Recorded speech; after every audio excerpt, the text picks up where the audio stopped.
সব বন্ধ করে দিছিস, অসুবিধা নাই, আমাদের ভিসা দিস না, অসুবিধা নাই। ভিসা বন্ধ করে দিলি, এম্বাসি গুলো বন্ধ হয়ে গেল, অসুবিধা নাই। আমাদের বর্ডার বন্ধ করে দিলি, অসুবিধা নাই। পেঁয়াজ বন্ধ করলি, অসুবিধা নাই। বললি গরু দেব না, অসুবিধা নাই। বললি আলু দেব না, মোদির আলু আমাদের দরকার নাই। তোরা বললি ট্রানজিট শিপমেন্ট দেব না, বন্ধ করে দিলি। আমাদের ট্রাকের ফ্রান্সে যাবে যেই মালামালগুলো, সেইগুলো আবার ফেরত আনা লাগলো, সব বন্ধ করে দিলা রে।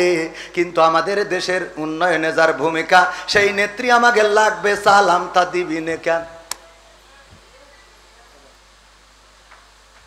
কথা কয় না। আমি কি রাজনীতির কথা বলছি? ওয়াইযা কুরিয়াল কুরআনু ফাসতামিউ লাহু ওয়া আনসিতু লাআল্লাকুম তুরহামুন।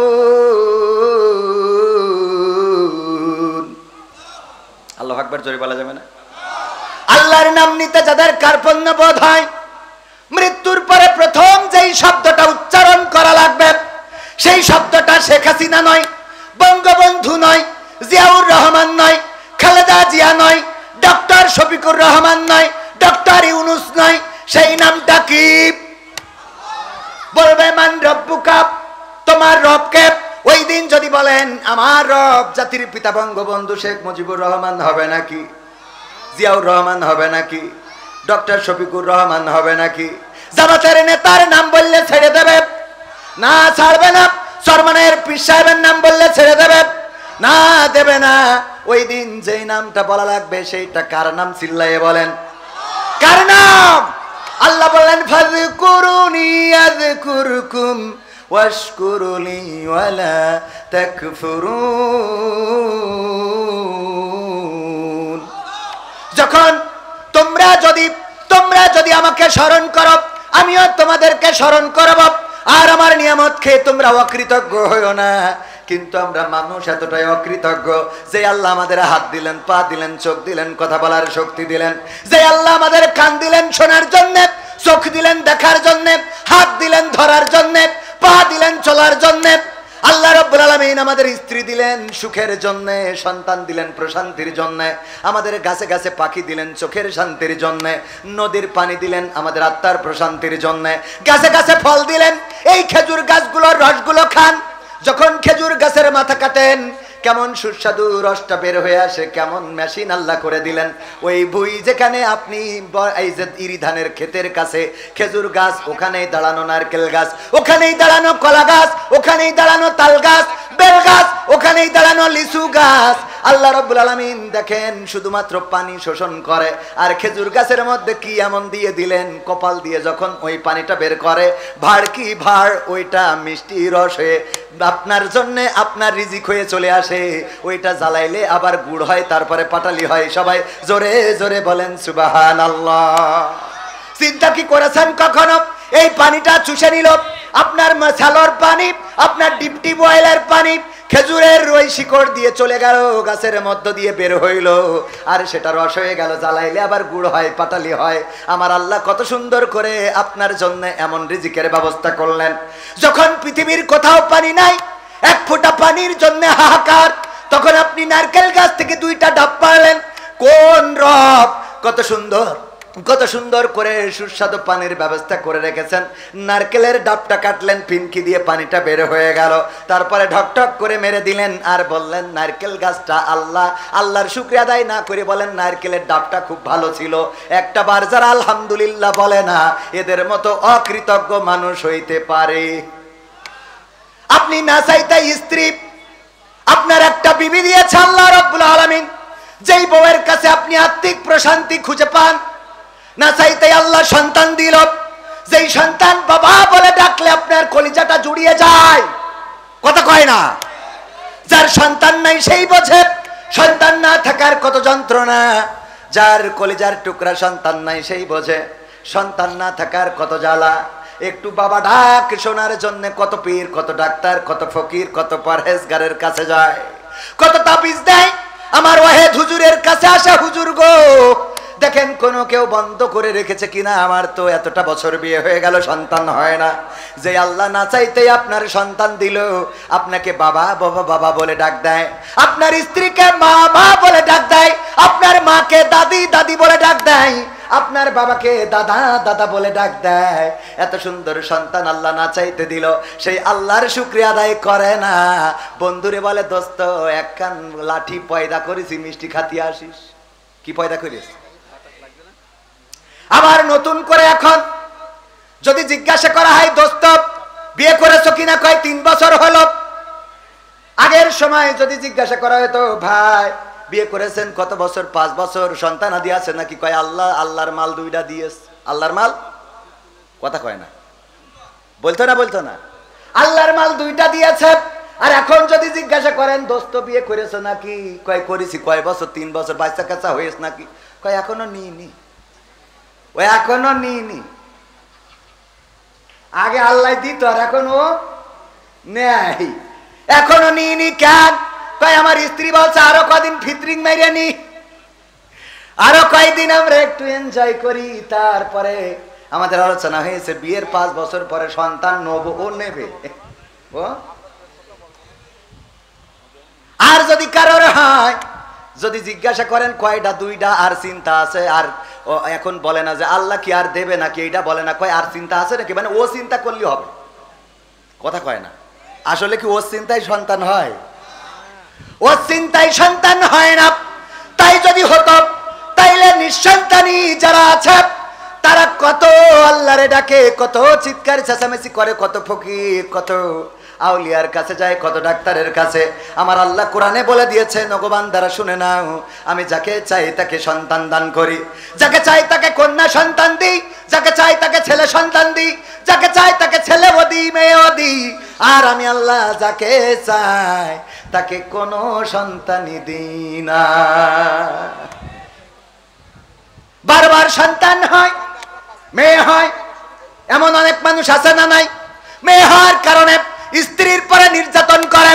ও আমার বেগম সাহেব, এবার যদি তোমার মেয়ে হয়, তাইলে আমার নিকে কেউ ঠেকাতে পারবে না, আছে না নাই? ও নিকে করবে। বারবার কেন মেয়ে হয়, বারবার কেন মেয়ে হয়? আমার আব্বা একটা ঘটনা বলতেন, একবার একজন ব্যক্তির একটা করে 3টা 4টা মেয়ে হয়ে গেছে। প্রতিবার মেয়ে হইলেই নির্যাতন করে স্ত্রীকে।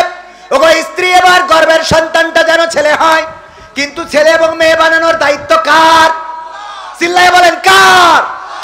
আল্লাহ রাব্বুল আলামিন যাকে চান তাকে ছেলে দেন, যাকে চান তাকে মেয়ে দেন। 4 নম্বর সন্তান যখন গর্ভে বললো যে এবার যদি ছেলে না হয় তাইলে তোমার কিন্তু আমার সাথে সংসার করা হবে না, বাড়ি থেকে বের করে দেব। আল্লাহর কাছে কাটাকাটি করলো, গরব আমার তো ক্ষমতা নাই, আমি একটা ছেলে বানিয়ে দেব। গর্ভের সন্তান তুমি দিয়েছো, তুমি চাইলে ছেলে বা মেয়ে দিতে পারো। আমার স্বামী তো বারবার ছেলের প্রত্যাশা করে, আল্লাহ তুমি যেটা কল্যাণকর মনে করো সেটা দিয়ে দাও। আল্লাহ রাব্বুল আলামিন ওই সন্তানটাও মেয়ে দিয়েছেন। পুরুষটার রাগ আরো বেড়ে গেল, নির্যাতন করলো, নিষ্পেষণ করলো, আবার গর্ভবতী 5ম নম্বর, আবার নির্যাতন শুরু করে দিল। যদি এবার ছেলে না হয় তাইলে কিন্তু এইবার খেলা ফাইনাল, তোমার বলো শেখ হাসিনার সাথে দাদার দেশে পাঠাই দেব। ওই নারী চিন্তা করলো, আল্লাহ সারা জীবন বিএনপি জামাত করে আসলাম, এখন আবার শেখ হাসিনার সাথে দাদার দেশে, আল্লাহ তুমি একটু হেফাজত করো গো। 5ম নম্বর সন্তান মেয়ে। এবার মিজাজ আরো আমাকে সেই সাইদ ভাইয়ের মতো মাথা খারাপ হয়ে যাবে না? মানে মেয়ে হয়েছে, বাড়ি মাঠে নাঙল ষষ্ঠী গেছে, যে মা বলছে যে খুকা নে ভাত নিয়ে বয়, তো ভাত খাচ্ছে, বলছে ভাত খাতি খাতি বলে রাগ করতে হয় না বাজার, আল্লাহ তোর এবারও একখান জান্নাত দিয়েছে। তো ভাতের গামলা ছেলিতে তো জান্নাতের গোষ্ঠী খিলাই, আমি জান্নাত নিয়ে আইছিস আমার খেতে, বোঝেননি? 5 নম্বর মেয়ে, মিজাজ আরো খারাপ হয়ে গেল, নির্যাতনের স্ট্রিম রোলার। 6 নম্বর গর্ভে আবার সন্তান, 6 নম্বর সন্তান গর্ভে, সেটাও মেয়ে। এবার একেবারে সব নেটওয়ার্ক হারাই গেছে, একেবারে যেন পাগলের মতো দেউলিয়া হয়ে গেছে। তুমি আমারে কি করলা? একে একে 6টা সন্তান তুমি আমার মেয়ে সন্তান জন্ম দিলা। আবার মহিলা গর্ভবতী হয়েছে, 7 নম্বর গর্ভে সন্তান। আল্লাহর কাছে তাহাজ্জুদ পড়ে কাঁদে, ও গরব আর তো পারি না, নির্যাতনের কত সহ্য করবো গরব, তুমি দয়া করে একটা পথ করে দাও আমার। আমি তো আমার স্বামীর নির্যাতন সহ্য করতে পারি না। আল্লাহ রাব্বুল আলামিন গভীর রাতে ওই স্বামীকে স্বপ্ন দেখালেন। স্বামী স্বপ্ন দেখেন বিচারের দিন চলে এসেছে, হাসরের ময়দান, হাসরের মাঠে দাঁড়ানো, বিচার ফয়সালা হয়ে গেছে, তার জন্য জাহান্নাম বরাদ্দ হয়ে গেছে। জাহান্নামে নিয়ে যাচ্ছে টানতে টানতে ফেরেশতারা। যখন প্রথম জাহান্নামের দরজায় গিয়েছে, যে দেখে সেই দরজায় বড় মেয়েটা দাঁড়ানো।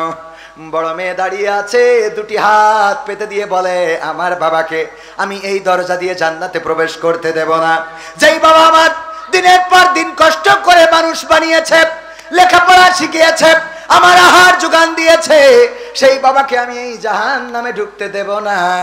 দ্বিতীয় দরজায় যখন নিয়ে গিয়েছে, মেজে মেয়ে দাঁড়ানো।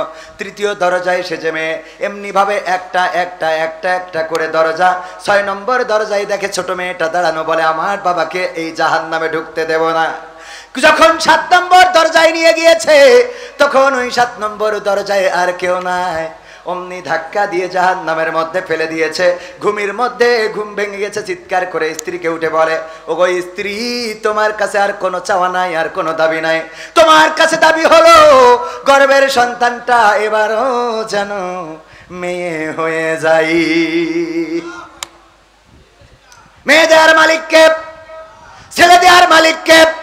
আল্লাহ যাকে চান তাকে ছেলে সন্তান দেন, যাকে চান তাকে মেয়ে সন্তান দেন, যাকে চান শুধুই ছেলে দেন, যাকে চান শুধুই মেয়ে দেন, আর যাকে চান তাকে কিছুই দেন না। আল্লাহ এত নিয়ামত আমাদের দিয়েছেন, এরপরেও যারা আল্লাহর শুকরিয়া আদায় করতে পারে না, এরপরেও যারা আল্লাহর নামটা উচ্চারণ করতে কার্পণ্য হয়, ওগো আমার ভাইয়েরা, ওই পরকালের ময়দানে যখন বলবে মান রব্বুকা, তখন কেমন করে বলবেন রব্বি আল্লাহ বলা যাবে? ওয়াইযা কুরিয়াল কুরআনু ফাসতামিউ লাহু ওয়া আনসিতু লাআল্লাকুম তুরহামুন। যখন তোমাদের সামনে কোরআন পড়া হয়, কোরআন বলা হয়, যখন তোমাদের সামনে কোরআন থেকে তেলাওয়াত করা হয়, তখন তোমরা চুপ থাকবে আর তোমাদের হৃদয়ের কান দিয়ে শুনবে, যাতে করে তোমাদের উপরে আল্লাহর রহমত বর্ষণ হতে পারে। বলেন সুবহানাল্লাহ। কথাটা কার আছে? কোথায়? এই কোরআনে আল্লাহ বলে দিয়েছেন, যখন কোরআন পড়বে, কোরআন বলবে, কোরআন শোনাবে, তখন তোমরা তোমাদের হৃদয়ের কান দিয়ে শুনবে, যেন আল্লাহর রহমত বর্ষণ হতে পারে। সেই আল্লাহর রহমত যদি পাইতে হয়, তাইলে কোরআন চুপ থেকে শোনার দরকার আছে না নাই? হাতে লোক বেশি না কম? আমি মাগরিবের নামাজ পড়ে আসলাম, আমাদের মোটরসাইকেলটাই পার করা যায় না রে।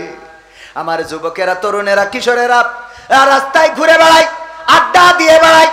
ওগো আমার ভাইয়েরা, আমার আল্লাহ পরকালের ময়দানে আপনার হাতে কিতাব ধরাই দেবেন, বলবেন ইকরা কিতাবাকা কাফা বিনাফসিকা আল-ইয়াওমা আলাইকা হাসিবা। পড়ো তোমার কিতাব, তুমি পড়ে তোমার হিসাব করে দাও।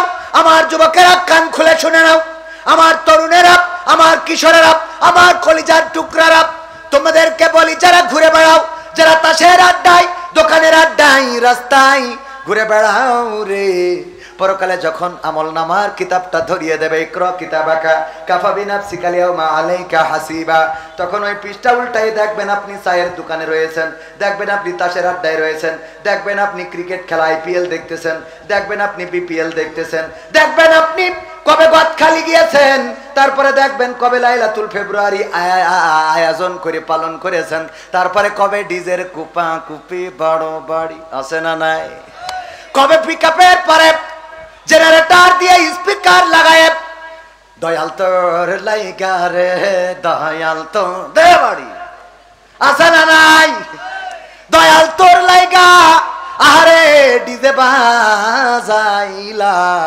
সবগুলো আমল নামায় পাওয়া যাবে ওই পরকালের ময়দানে। এই আমল নামার খাতা থেকে ফামাইয়ামাল মিসকালা যাররাতিন খায়রান ইয়ারা ওয়া মাইয়ামাল মিসকালা যাররাতিন শাররান ইয়ারা। যাররা পরিমাণ ভালো কাজ সেটাও দেখিয়ে দিবেন কি, আর যাররা পরিমাণ খারাপ কাজ ওইটা দেখাবে না। কথা কয় না, ওটাও দেখানো হবে। আমার স্ত্রী আমার থেকে কোনটা লুকায়, আর আমি আমার স্ত্রী থেকে কোনটা লুকাই, সেটাও পরকালে প্রকাশ হয়ে যাবে রে। আমার স্ত্রী অনেক কিছু আছে আমার থেকে লুকানোর চেষ্টা করে, মনে করে এইটা যদি না জানে রে তাইলে ভালো হবে, কিন্তু দেখা গেল আমি জেনে যাই।